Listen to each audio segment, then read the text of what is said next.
वाजेच्या सुमारामध्ये दरवाजाचा आवाज आला आणि म्हणून आम्ही उठून बसलो. तर आमच्यासमोर चोर उभे होते आणि आम्ही ओरडायला लागलो. माझ्या मुलगाने मी ओरडायला लागली. तर ते म्हणे ओरडू नका म्हणे, आमच्याजवळ म्हणे चाकू आहे म्हणे.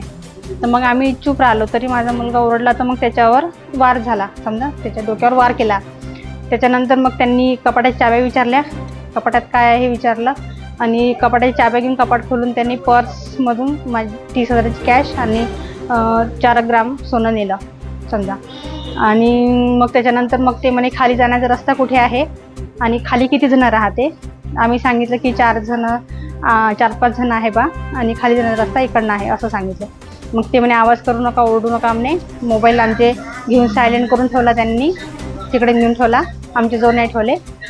आणि त्याच्यानंतर मग त्यांनी आम्हाला म्हणे की आम्हाला बांधून ठेवलं. मग त्यांनी घर म्हणजे असं कपाट वगैरे अस्ताव्यस्त केले, ते शोधलं त्यांनी काय मिळते ते. त्याच्यानंतर आम्हाला त्यांनी बांधून ठेवलं आणि म्हणे तुम्ही ओरडू नका, ओरडाल तर आम्ही मारू म्हणे तुम्हाला असं सांगून ते मग खाली उतरून गेले. आम्हाला वाटलं खाली उतरले पण ते तिकडनंच बाहेर गेले वाटतं, कारण खाली नाही आले, कारण खालचे सगळे सेफच होते.